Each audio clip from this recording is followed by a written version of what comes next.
Big Ray. What's up, Rob? Quentin Tarantino movies ranked. Right, everybody cough up some green for the little lady.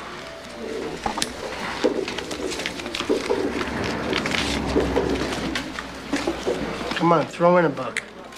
I don't tip. You don't tip? No, I don't believe in it. You don't believe in tipping? These are our favorite Tarantino movies ranked, right? I'm going to go through chronologically based on when they were released. Right. We're going to say where they are at for us. Mm-hmm. And we're including 3 of his writing credits. Right. Where he made the story, he didn't actually direct it. Right. These are early on. These are almost before his direct. There's like 2 movies he directed and the rest he wrote. Then after that, the other 10. Yeah, I mean, to be honest, like, there's a reason that I really like him is because he is very choosy in what he does. Like, he's not just a guy who's just, like, out for the money, clearly. He's just, like, there. He wants to make a masterpiece that he is proud of. Whether or not the crowd likes it, the whole other story, which, I mean... Or the critics, or what popular culture says, or what cancel culture says, he doesn't give a fuck. Which, honestly, more often than not... Well, 100%, but more often than not, it is, like... The critics are wrong, and like his movies are critically acclaimed. Like in reality, in the long term. Here's the thing: is like Michael Bay is the ultimate. Like I'm going to make a popcorn movie, right? Like, boom, splash, so South Park style. Tarantino makes entertaining movies. Yes, right. It's entertainment, and it's over the top, and it's offensive. It's fucking raunchy. It's racist. You find him a room with a soft bed, then you bring him up a pony to lick his pole. You be ready to travel to Candyland tomorrow morning. Now you hear? Yes, sir, Mr. Candy. Oh, before you go, Roscoe, get Fred here a tall beer. You enjoy that, boy. You've earned it. Yes, sir. Oh, yeah. It's all these things. The difference is Quentin Tarantino grew up in those circumstances. He grew up working in a movie... was a movie store, right? Like a fucking, not a blockbuster, but something, like something like that, yeah. And like grew up kind of in shitty situations. Correct. And he can talk about these things because just because he's not Dave Chappelle doesn't mean he can't. It doesn't help that he's white because I'm saying he goes into all these very touchy, and what honestly, what I would be willing to bet 95% of Hollywood wouldn't touch with a 100-foot full. And 1,000-foot full, and it's like, I mean, Django Unchained is a perfect example of that.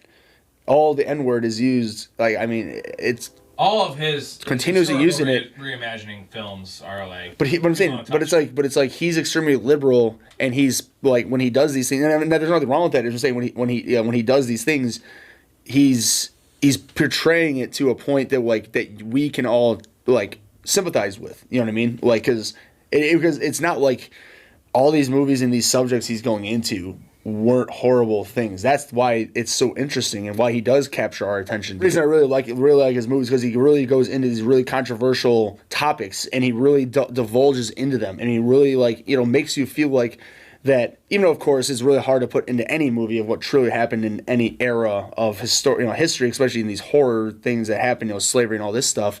But at the same time, it gives us a good portrayal of what it was, and at the same time, because a lot of his things he puts he takes history, but then puts a twist on it. You know what I mean? And do maybe alternate universes, better ending. Correct. Yeah, alternate universes of what? Yeah, exactly. What would be for the what really should have been the outcome for the good guys, or could have been the outcome. Exactly. And it's more like what would have been a better story. Yes, right? 100%. We'll get into a couple of those. All right, we'll get to the list here. We're gonna start the list here with Reservoir Dogs, 1992 film debut, director and writer. Where do you have it on your list? And actor. Yeah, and actor. He's in almost all of these, but he's a pretty right. But I'm saying in that, I mean, yeah, he's Mr. Pink, right, or is he Mr. White? Mr. Brown. Oh, Mr. Brown. I'm sorry. He's the one that gets shot. Sorry, Mr. Pink is I think Tim Robb. But no, where do you have Reservoir Dogs on your list? I have it. There's 12, by the way. 12 total. We're counting 3. We're doing Kill Bills as one instead of the 2 volumes as one entity, and then 3 of the writing and screenplay credits. So 12 total Quentin Tarantino movies. Where do you have it? I got it as my number 5. Okay. So I have it at number 8. So and for me. Honestly, when I was growing up, I never really saw, honestly, almost any Quentin Tarantino movie. Honestly, I'm talking up until 18 to 20 years old. For the audience, you were born in 91? Yeah. So I'm 34 right now. And I was 4. So he was a senior in high school when I was a freshman, and that's how we met. I gave him swirlies and shit. Yeah, right. I kicked He his wasn't ass. as big back then. Yeah, I kicked his ass. Fuck yeah, he did actually. But no, but anyways, like, because again, I guess when I was younger, I enjoyed, because I mean, when I was younger, one of my favorite films was Shawshank Redemption. So it's like I could tell like what a good film is, but I guess I just wasn't as, because again, you're young and just whatever. There's so many other different things you can be doing. So I just wasn't as interested in film. Because I do remember when Inglourious Basterds came out, and I never went and saw it. I saw it probably 5 years later. And then like, but it's like it came out to be one of like to this day one of my favorite movies I've ever seen. I wish I saw it in theaters. But anyways, with this movie, when I saw it, because I heard this whole lore of Quentin Tarantino, and obviously a lot of successful movies and this and that. I mean, this is actually, in fact, this was past Kill Bill, because I told you I didn't see Kill Bill. After Quentin Tarantino already became Quentin Tarantino. Yes, exactly. When it came out, obviously he was not Quentin Tarantino. No, and I'm saying, so when I first saw this, and this is when I got more interested in film in my 20s. I don't know. It was one of those things. I saw this movie and I loved it so much because it was so simple, but yet the acting is so good. The way that it's shot, which is a classic Quentin Tarantino move of flashbacks going back and forth in timelines. Where the culmination of that's Pulp Fiction, which is crazy. The second movie is actually the culmination of the best way to tell it, but like the storytelling of it makes it better. If it was in chronological, but I'm saying it would not have the same effect. Literally, Django Unchained, Inglourious Basterds, Once Upon a Time in Hollywood, Pulp Fiction. I mean, I think he does it in every single movie. He goes back and forth in timelines, right. And I mean, it's nothing that I hate. Obviously I love it to a point because it gives. I personally like that. They literally show the actual bank heist, like when it goes wrong. They talk about it a lot. They show that it's the second or third to last scene. No, right, and like that is of it, right, remnants of it, and then I think honestly, I think that's why it really dragged me into that movie. To be honest with you, because the way that it was shot, and it's told the way you're saying exactly, that it went backwards to where the very beginning of the movie was the end, and I think that's what, like, again, as I got more mature as a film watcher and critic, that I really thought to myself that hell, that's a really low budget movie. To be honest, that movie could have been shot up for under $100,000, which it probably, I honestly don't have the numbers on my head, but it probably very well could have been. And, so like when I think of that, and then like with the acting and the writing and the way he shot it, and just everything about that movie, there were so many things that just dragged me into his universe that I just was so hooked.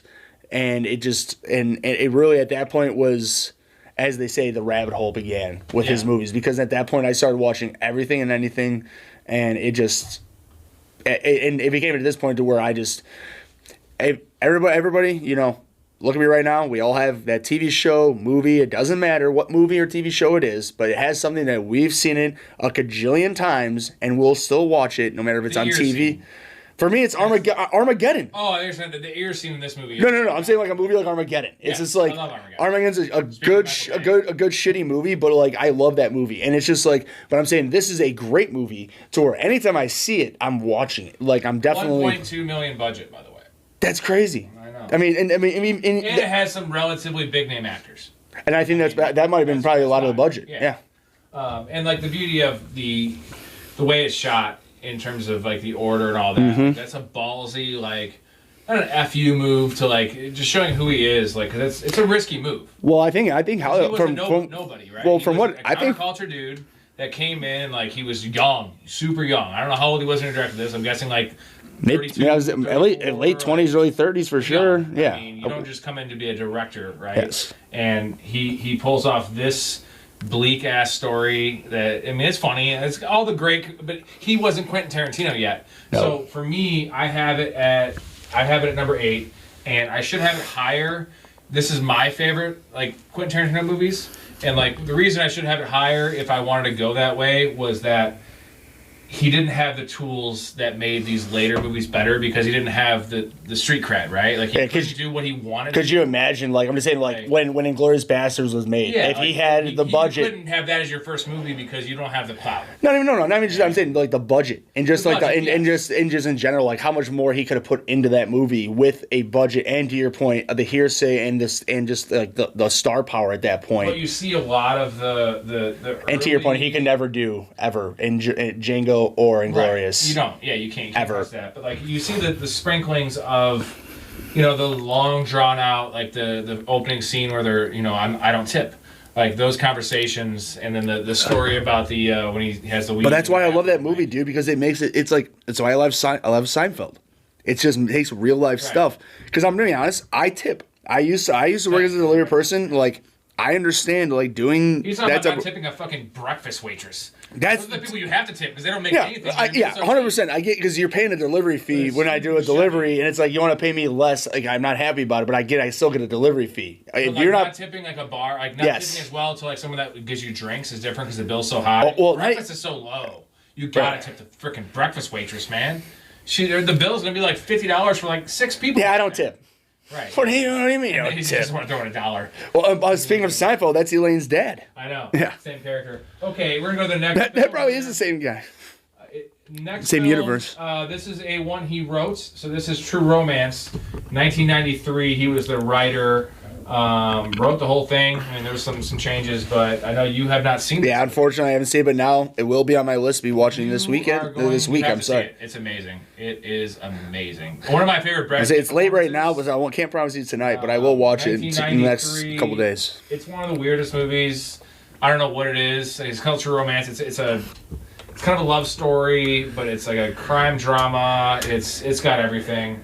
I don't know. You have an undisclosed ranking. What are you ranking it at? I mean, I put it at last just because I've never seen it. I've seen. I have this at 5. I mean, just because I've never seen it. Right. Like, and honestly, that means a lot to me. That means I really need to watch it because if you're putting it at 5.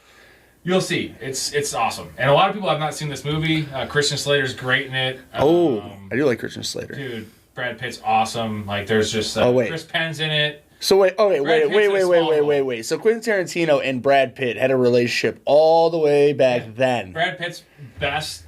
This is Brad Pitt, full character actor, weird stoner. It's hilarious. Dude. So I'm saying from saying Once Upon a Time in Hollywood, that's a full circle reunion of their careers. He loves his guys. Damn, that's crazy. Love this movie. I don't want to talk too much about it. Talk about Quentin Tarantino loving his guys. I mean, if any of you guys have seen 2 Quentin Tarantino movies, like there's who's gonna be in it? Like Christopher Waltz, Samuel L. Jackson, repeat performance. Michael Madsen. Yeah.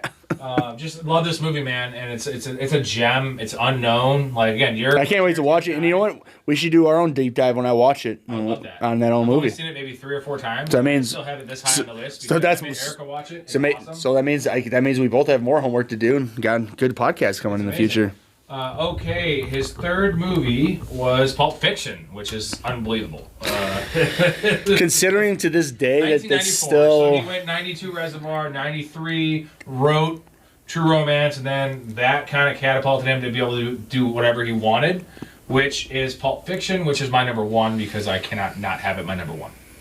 I think it's one of the best movies ever made. I think it's one of the sleekest, most hit movies ever made. I think it broke the mold. The acting, just everything about it. Like, it just makes no sense, but it makes all the sense. It's unreal. What do you have it? 3. Okay. It's just because you know my other 2. I won't spoil it, but it's just... I mean, but like, it was almost like I didn't put Reservoir Dogs up there because it was like he didn't be able to do it. I like some of the newer stuff, and you'll see the rest of the higher numbers are some of the newer stuff.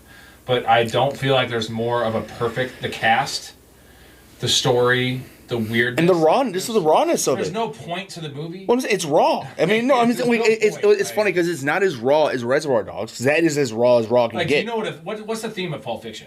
Like, is pulp, I guess. What's the theme? Is people.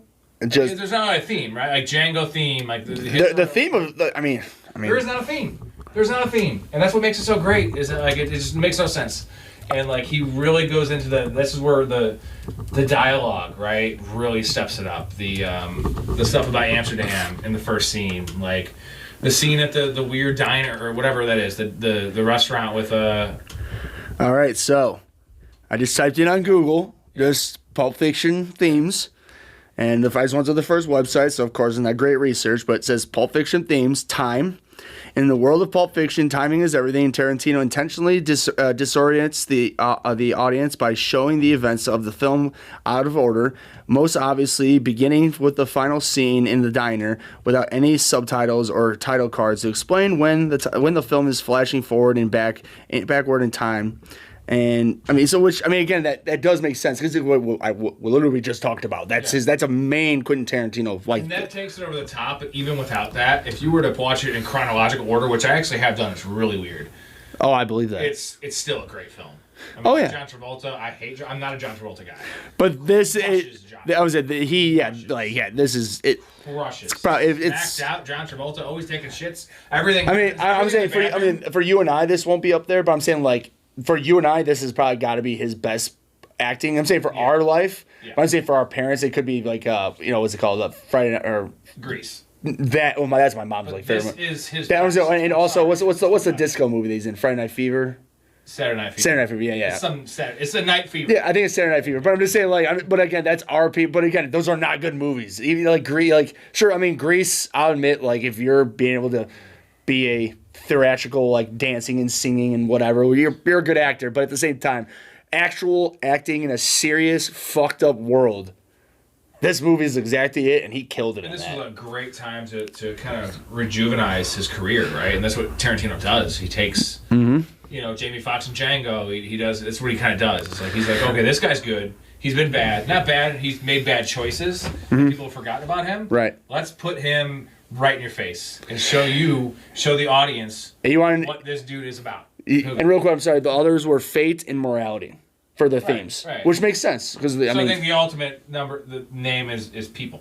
It's people, right? And that's because fate, morality, and time. That's literally like how we live our lives. I mean, it's crazy to think I knew you when I was a freshman in high school, and it's like giving you swirlies. Yeah. Okay, fourth film. This guy. Fourth film. This is 1994, same year. Natural Born Killers. He did the story for this, so he didn't necessarily write it, but he was a big part of it. I'm not the biggest fan of this movie. I do love Woody Harrelson. I have this as number 10. I had it as 10 as well, actually. It's all right. I mean, it's just so weird, and like this takes the time, like. This proves that he didn't direct this. You see the difference when he directs a time, weirdness. It doesn't work when someone else does it. And yeah, it's like he gives the real idea of like how to make the movie good, and then but then like whoever the director or whoever's really in charge is like, we'll take 60% of what you said, and it's like it could have been 100%, and it could have been 100% that much better. Bonnie and Clyde's a better movie. This should have been his Bonnie and Clyde. Yeah. If he directed this, no, that's what I'm saying. No, that's literally exactly what I'm saying. But obviously, he did Pulp Fiction the same year, so it's my number 10. I don't need to get too much into this movie, but yeah. It's entertaining and like. I mean, if you guys have never seen it, definitely I would give it one. I'll give it a watch. Dark, but honestly, if you're gonna watch anything Woody Harrelson that you've never seen, True Detective. Don't waste your time on Natural Born Killers. All right. Am I wrong? I agree. Okay. Next film, another one he did not direct, but he wrote and is actually one of the bigger actors in this movie. It is From Dusk Till Dawn, 1996. I have this one pretty high, man. I have it number 9, which I say is high, but because he didn't direct it. I have it. People don't like this movie. I have it 11 just because again, I'm sorry, 10. I said I have it 9 because I've only seen it maybe twice. But first off, between him and George Clooney, they'd have a great chemistry together, and then Selma Hayek is just. I love that. The only other movie that I can compare to this in terms of like pulling a fucking 180 on you is Hostel, where the first 25 minutes of Hostel is like a European backpacking like. Naked hot just like what you think is like it's a gore. What me and him would have gone on 20 years ago, right. As young studs. Or next month if we want. Well, actually, we already got a plan. He ruined our plan, but thanks. This movie is a straight up. Quentin Tarantino is the biggest sex offender piece of shit ever. Yep. George Clooney rescues his brother, and then it turns out to be a vampire film. Yep. Like, it's not a vampire film, but it is a vampire film. No, but like, it's in there. I have it up there, and the reason I have it so high is that this is my favorite Quentin Tarantino acting performance. Because he's really involved in it, and he's so perfect as that just piece of shit. Do you really want me to tell you why it's so high for you? because he actually is a piece of shit. I don't know. I love Quentin Tarantino, but he's pretty creepy. The foot stuff. It's so hard. No, I like that scene. I love Oh, the you whole don't thing. like the way she My looks least at favorite huh? part is the vampire Well, part. everybody, Like, the first hour of this movie is if unreal. he should turn around the camera. There's a rainbow right there. We now know where he's Led Zeppelin poster, but it's a rainbow. the vampire part is kind of kills it for me. But like the beginning part is just this is a Quentin Tarantino movie. Oh yeah, no, for sure. Like He's and to your shot, point, right? he was very, very good. Just the looks he gives, like he is a good actor. I mean, Then he starts sucking toes, and that was a. well, he knows how to write himself to good parts, I guess you'd say. Like again, the Pulp Fiction part. And I love his Pulp Fiction acting part. Like, oh yeah, you know, you don't tell me how good my fucking coffee is. Hey, I buy it. Bonnie buys the shit. that was so believable when he did that for sure. So good. Like, Oh, yeah. Okay, next up we got Jackie Brown, which is 1997. Where do you have this? This is some people love this, some people hate it. I got it at 8 just because I have seen it more. I have it at 11.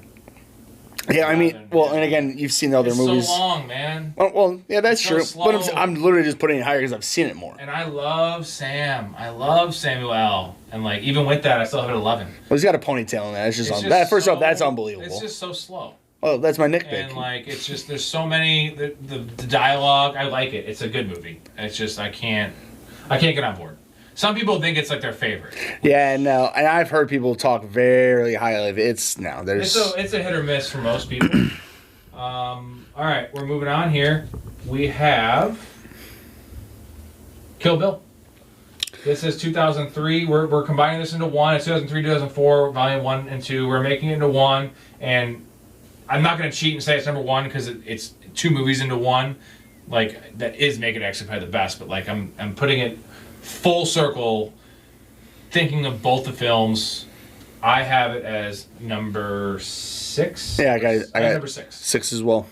It's good. It's different. Well, I told you literally, like, I don't know, probably 4 months ago it was in the new year. Like, you hadn't seen it, right? and I've watched it multiple times, both of them, and fun.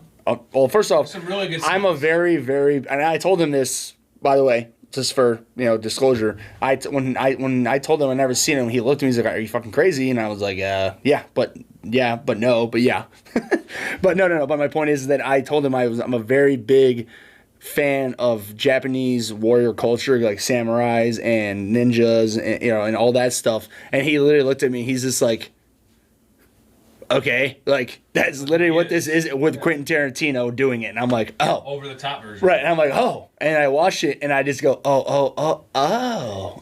The story's good. The revenge factor's good. It's too drawn out in terms of the fight sequences. Yes. I feel like John Wick probably stole this. Thinking about this now. Oh, The dude. JoJo scene, right, or whatever that scene. Dude, is. what 100%, That's- yeah. That's swords instead of guns. Yes. John Wick stole this, and that's why I don't like the newer John Wicks. Is because like the earlier ones were sleek and quicker, and like by the fourth one, that stair scene. I loved it. But it's like 28 minutes, bro. Plus the blind guy is somehow shooting I'm saying, and blocking too bullets. long.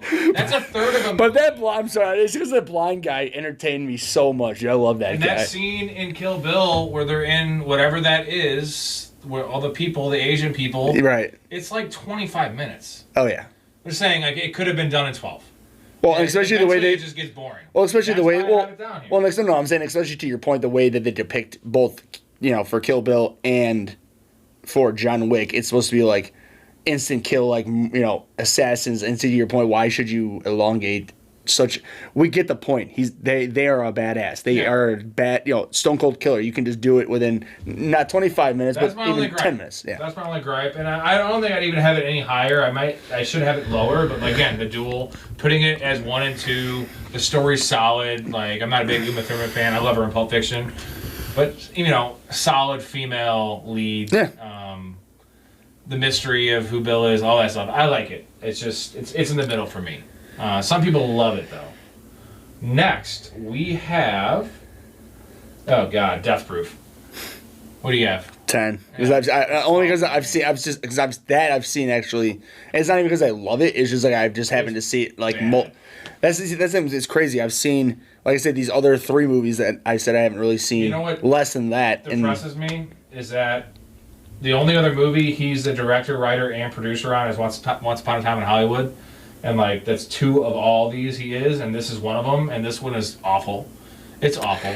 The car scenes are cool. I didn't know what you just said, and if I'm comparing both those movies, it is literally a turd. A dog turd cool. to a shiny Oscar. So it's weird that these middle movies, man, like Jackie Brown, the Kill Bills, which I did have at 6, but like, and then this, like, these are like. So I want to get into this here real quick. Like, I want to kind of split up his career a little bit. Yep. Into like thirds. Sure. Or this would be fourths, right? So Reservoir Dogs, Pulp Fiction, Jackie Brown, Kill Bill, Death Proof, Inglourious, Django, and Hateful Eight. Like, I want those other three, the last three. Well, I mean, for you and I, we both know each other that we know enough that if we had to choose one last third, having Pulp Fiction in the first 3 with Reservoir Dogs, which we like. Oh no, I'm saying that would be that's my number 2, no doubt. But like, I would still pick the second third, that last third. 3, though, lose it, and I do like Kill Bill, like I just said. No, I'm with you. It's such a miss to me, right? And like, it's so much dialogue, and it's the same story in the bar with the chicks. It's the same. For what? Like, there's like 12 minutes of like good action. Right. And the car scenes tend to go on a little longer than they should. Like, it's missing one part. Like, it needs to just trim the fat and like give me a little bit more than just the car action. And it just ends so suddenly. They beat him up. And it sort of seemed like it was like trying to be like, did you ever play Twisted Metal back in the day? Yeah. I'm saying it was, I don't know, like it was giving that vibe off, but not like full blown, like just the grainy stuff on the screen to make it seem like it's an older film. I get what he was trying to do. This is a miss. This is the one miss that, like, the movie. I just watched it again. It's probably the 3rd time I watched it. I was very disappointed. Well, I'm gonna tell you right now, like my list will change. Like, I'm sure after I watch these other movies we've talked about that I haven't seen as much, and I watch them more. This will probably end up where you're at as 12. I thought I would. It's not that good of a movie honestly, at all. Like, but I liked it look less. Yeah, no, which is really shockingly weird. Tarantino, Yes, right. I love him, and like. Had I seen this, I hadn't seen this in probably 6 years. I figured like it'd be better. Nope. Like maybe I missed something, and like some of the dialogue is cool. There's that little lap dance scene, but dude, come on, like a lot of feet stuff there. Okay, next. I already brought that up with Touch Till Dawn. He's sucking on Selma's feet. That shit. Yeah, he's a weirdo. That's fine. It's Selma's. I'll give you that. Inglourious Bastards, 2009. I think I know where this is for you. Where do you have it? 2. I have this at 4.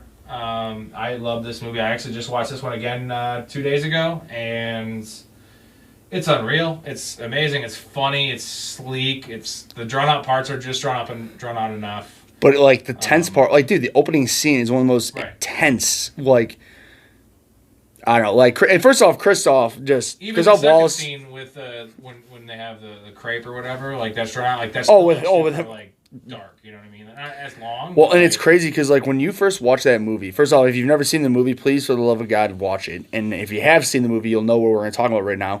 Is what he's talking about when Christoph Waltz's character meets Shoshana, the one for the second time. Yeah, for the second time after he had her family murdered in the opening scene.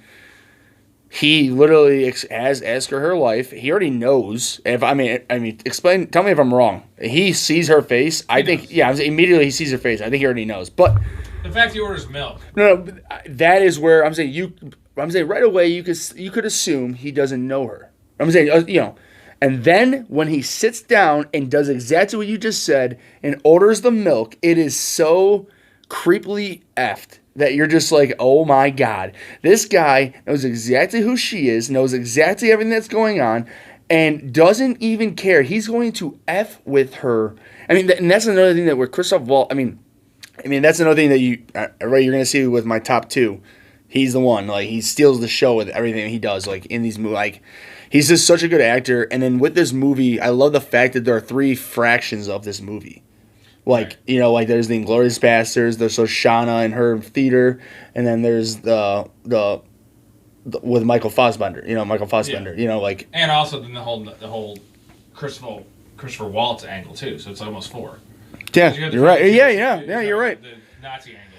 No. So you can almost split those into 2, right? Like you have the Operation Kino. Yeah. That mixed with Christoph's. Right. Like those, so it's 3 parts. Mm-hmm. And it's 3 hours long. And it doesn't seem like it's 3 hours long.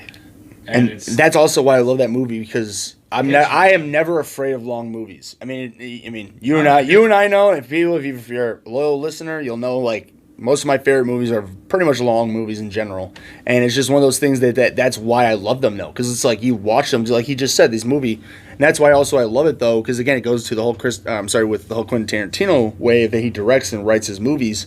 He jumps back and forth, and this is not necessarily jumping back and forth with timelines. I mean, he does a little bit, but it's roughly around, because it's an operation, so it's roughly around all the same time. At least with this movie, compared to most of the things we've, as other movies. What they jump is like when they have, Hitler has interrogating the guy, and they show why he's interrogating the guy, like that kind of stuff. That's like days, maybe. Right. Not like weeks or months, or even definitely years. This movie takes part over 5 months or 4, whatever it is. Right. And again, I don't know. It's just I love how the way that it's broken down into these different fractions of the story. Like I can choose, like there's so many different characters that I love, and they have nothing to do with each other. You know what I mean? And like I feel like that's a hard way to write a movie and to be successful at doing so. I mean, again, tell me if I'm wrong, but like I've never really seen too many movies where they're telling 3 to 4 fraction stories in one that do tie together at the end. But at the end, the majority of the characters that you grow to love throughout the movie are all gone. And in the end, and honestly at the end, the characters that are made don't even know each other. And they all come in contact with each other, though. Right. It's like a perfect storm. But that's the thing. Like in this movie, Shoshana has no idea what the bastards are doing, and in Operation Kino and all that. Like part, you're right, and like and Chris Waltz has no idea what Shoshana's doing. No, he should, even though you think he would. Yeah, he's supposed to be the hunter and the best of the best, and he knew what she was. Okay, next film. This is our one, Django. Yeah, that's my one. That's your one. I have it at 2. We did a Django podcast. Check that out. Deep dive on this movie. Yeah, if you haven't watched it, please. It's a great deep dive. Including the next movie is just perfect. I mean, it's perfect for what it is. So many things about this movie is just it's funny. It's dark. It's serious. You can make you cry. Like there's so many emotions that go through this movie. To your point, like it goes literally 0 to 100, and in many fractions of the movie and scenes, like I mean, think about when he brings out old Ben's head. I mean, that goes from them humming and hollering, and having fun and drinking and being ready to make a major deal, and all it takes is the old Ray of the house to run up and be like, hey, maybe he's lying. And he's like, what are you talking about? Yourself an ad? No, I'm pretty sure if you watch the podcast, that's what we did. So yeah, we did say ad. It's unreal. And the dog, dog eating the guy and just I mean, no, it's just there's and dingo fighting. Well, and that's the thing that honestly I think that the reason I had this on 2, just so you know, is the ending, the actual ending. I like it though, just because I know it's campy and corny as hell to a point. But I'm saying like Pulp Fiction's ending is just so perfect. Like that's the difference. Like we're talking about perfect movies. That's I'm fair. going to just get with the last taste of my mouth. Yeah. And like this is a little long, where like Pulp's a little shorter, and like. But see, this is a hero movie. Pulp Fiction is not. There's a couple of heroes in Pulp. Not like this. Django is literally we talked about it. Isn't a hero. We talked about it in the podcast. Quentin Tarantino literally said that Leonardo DiCaprio went to him and said, "Hey, like, how about we change my character up a bit to where I let Django go to where like I'm also the hero?" And he's just like, "No, you're not the hero. Shit. No, like Jamie Foxx's character Django is the hero. That is the point of this movie." So, I mean, I guess I'm gonna pretty much live on the hill with what the man, the myth, the legend is saying. So, next movie we have 2015, the end of this awesome new reimagining stretch, Hateful Eight, 2015. Are we talking extended version? Whatever version you want, baby. The first version's long enough. Well, I know you and we can talk. Have it? I got it at 7. What? I have it at 3. 3? I know that's weird because most people hate this movie. They don't like it. Oh, I love it. It's just that there's give it a 7. There's just a lot of other movies I like, but I've watched this movie. I've probably seen, and I have the extended version, which the extended version is on Netflix, people, and they break it into 4 parts, an hour, maybe a little over an hour each. I think it's like 3:40. The original version is like 250.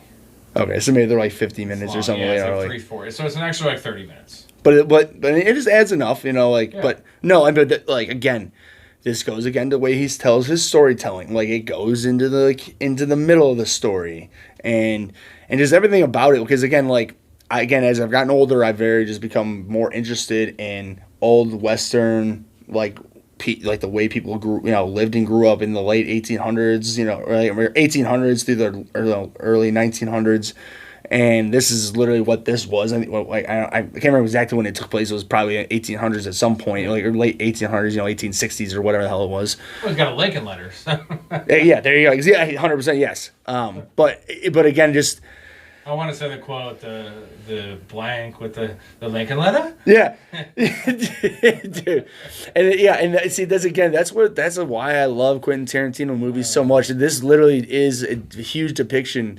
I mean, again, these other movies we've talked about are, but I'm saying, to your point, like, it gets so funny, but then gets so serious, and then gets like smart and mysterious, and I don't know. That's why, like, we love his movies. And like this movie, I mean, in this movie, like, again, I've seen this movie. Again, time frame though. You got the ending. The beginning is the ending. Mm-hmm. Well, not the actual ending, but like you pretty don't know close. where It's those guys about came 3/4. from, It's about and they 3/4. show, like, the first scene, what should have happened, they don't show. Nope. And you kind of know, but you don't. And it's, I don't know, first time watching, and then just you pick up so many little things after already knowing, and just the dialogue, and like this is drawn out, but it's all for a purpose, and it's so long, and to make all that matter is important to me. Well, it shows the intelligence of this dude, and like also the Samuel L. Bruce Stern, his kid scene, the flashback is just dude, one of the darkest, weirdest thing that he's ever done. That's saying a lot. That's like, what's the most ISO play Allen Iverson's ever ran? Like, he ran a lot of ISO plays, and he was a ball hog. Right. And then Quentin Tarantino does this. But again, dingus down his throat. I think that's why yeah, that's next level, dude. That's what you gotta say, man. But I think that's what literally also brings his movies to be so good, is that he knows what he demands, and he knows who can deliver, and the same actors, like we've been talking about. And I'm saying, especially in this movie, from his first third movies we talked about, Samuel L. Jackson, Michael Madsen.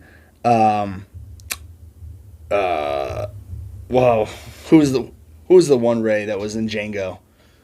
Kurt Russell, Tim Roth. Kurt Russell, Tim Roth. Tim Roth. I'm sorry. Yeah, that was 100% a big one that has been in. Jason Lee though is no. Who's the way she talks? No. Herb. I'm saying, what's the one? Walton Goggins. Yes, that guy's the best. Dude, I love Walton Goggins. Yes, but I'm saying, but again, these people that he chose for this particular movie that were all working together. I mean, think about it, the only guys that I can really think of that really weren't in many of his movies was Boob, and the old man has been in many movies too. Bruce Stearns? Yeah. So it's like, Is there a better old racist colonel to have? Dude, like, the way he says the N-word is so like. Dude, it's straight out of Hitler's mouth, bro. When he pulled up, I'm saying I love Bruce Stern. I'm talking that just jokingly, saying, not actually in a car, but like when he rolled up on film. And he had that jacket on, the Confederate jacket. You know what's coming out of his mouth, man. But it's like, it was so, like, to your point. But, dude, he didn't even say a word.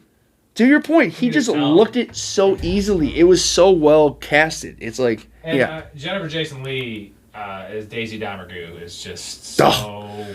She's so gross, and she also has a black eye. She's bleeding. She's getting the shit beat out of her. The way she's talking. Dude, she might be the best in the whole movie. She's so, like, just dirty. And I'm not saying, am I wrong to say it? I'm saying she might be. Just based on the amount of time that she's on film, and then when the words she says, oh my mom. Right. I mean, the stuff that comes out of her mouth is a long way from Fast Times at Ridgemont High. Who is she in that? Main character. She's the girl that gets knocked up and has to get the abortion. The young one? Yeah, Jennifer Jason Leigh, bro. That's Domergue? Yeah. I believe you. That's just fucking hilarious. Yeah. Oh my god, dude. That is so fucking hilarious. She was 18 in that movie. Okay. Okay, well then I don't feel as movie- creepy now that I was attracted. Thank God. Yeah, she was of age. Now in the movie, she was playing a 16-year-old. I get that. She also You're got so raped in a fucking okay. I wasn't happy about that either. But is your okay? All Once right. Upon a Time in Hollywood, last film, 2019. Hopefully, there's another one. I know you love this movie. What do you have it? I believe we got a 3. Yep. Wow. This is my number 7. I love it. I do love it. I know, like saying I have it a 7. And you know my love for Brad Pitt, and like this is a Brad Pitt movie. I know it's a Leo movie. I feel like it's a Brad Pitt movie. Leo has. I would say that I would probably agree because Leo is more. He's a star, right? Well, no. He's But I'm saying Leo screen more time. has the more dramatic, like deep, like depressed, like psychological character, to where Brad Pitt is more the dude, and he just like has his own problems, but he has a funnier way of going about it. A more actually not even funny, Leo's gotta be a more in 100 a more entertaining way of going about his problems than Leo. Leo in that movie is depressed, like a depressed drunk, to where Brad Pitt is just the angry drunk. Leo's in 1.5 times as much of the movie. Right? He's in over half the movie. I say Brad Pitt's. You're probably right because it's really funny because the way that like when you see the trailer, you're thinking Leo is no doubt in the movie probably 50% of the time. Yeah. And it's like you're right. He probably is. He's at least in a third. Over. No, Leo's in a little over. I'd say that Brad's in a little under 50%. But to your point, the main. Because to your point, The only real scene that Brad's in without Leo is when they go to the ranch, Spawn Ranch. Oh yeah, no. That And the flashback where he's fucking with Bruce. Bruce Lee. Yeah, Bruce Lee, and then on the boat, which is a super small scene. But there's the whole scene where Leo's acting and talking to the girl, and the scene where he's acting, and then him and the fucking in his trailer freaking out, and then making his drink, sitting in his pool. Like there's a lot of those things, but like. And also, there's my favorite scene as a gay man for Brad Pitt. I am straight. Actually, no, my husband's name is Jeff. Yeah, it was Jeff. When he's on the roof changing the satellite. Yeah, like that's cool with the beer. That's the Bruce Lee. That's the Bruce Lee. That's the Bruce Lee scene. Yeah, okay. Because that's what he goes up there because he's pissed off why he didn't allow him to come, and then he's just like, and he thinks to himself the last time that he was invited to. You never stop Brad Pitt from coming. I'm gonna come. Do not come. So you love this movie. This is like one of your favorites. Well, and so the reason that I really love this movie is like when I don't. And so at this point, what year it came out? You said this is 2019. 19. Okay, yeah. So this makes a lot of sense because at that point, early in the pod, I said that I really became more of a movie buff. Like again, when I was even my early teens, like when I was 12, 13 years old, my favorite movie, one of them highly, was Shawshank Redemption. But like I was a young kid, but either way, like I just love that movie, and it's clearly an all-time, if not an all-time top 5, it's guaranteed top 10 in pretty much 90% of lists. And anyways, my point is that as I got older, I became more appreciative of these more in-depth, and not to say that Shawshank is not in-depth because it is. I mean, it's a Stephen King book, but. I don't know. Again, just more different. Because again, Tarantino's different. Like you said earlier, honestly, there's one of the first things you said about him is that the way he sort of wrote his movies with Reservoir Dogs is sort of like an FU to Hollywood, and that's why I really I believe that too, and because I think that first off, it's just basic on the way he does his movies, especially that movie and Pulp Fiction. On top of that, though, because it is so different and against the grain, but that's why it works and it's why it's so amazing, and. With this movie, when I saw it, admittedly, again, I'm 34 years old. I was born in January of 91.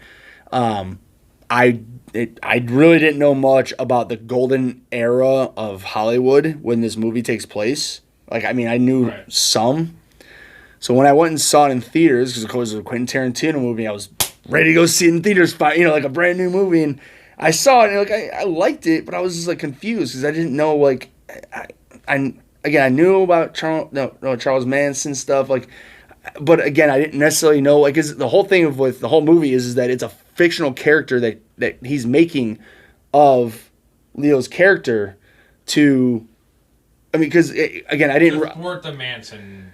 Not, I'm saying, well, first off, I know that's not the main thing. It's just more or less with the whole ending of the era of Hollywood for Western, U.S. Right. Western Hollywood, Yeah. and then going into spaghetti Westerns. Like, I'm saying that whole era, and just, I'm saying, so when I get into that, I was very confused. I'm admitted I was confused, but then, like, I just did very basic research on that time, and then understood it, and then went back and rewatched it, and then I just absolutely loved it, because I love the fact that, like, again, he does what he does with these movies. Inglourious Basterds, the Nazis get murdered. Like, he takes these horrible historical things that don't happen, that we, in a way, wish would happen, and he takes these horrible instances and turns them excuse me, upside down. And in this movie, the people who go kill Sharon Stone, Sharon Tate. I'm sorry. Do not kill Sharon Stone. I Yes. love No, Sharon no, Stone. I apologize. Oh my God, I would die Sharon if Sharon Stone died. The reason I really like this movie because when it does these different historical things, when they go into like, for instance, when the Manson people go kill Sharon Tate, it's one of those things where, like, in this movie, Leo's character, they remember him as what's his name in that movie as character.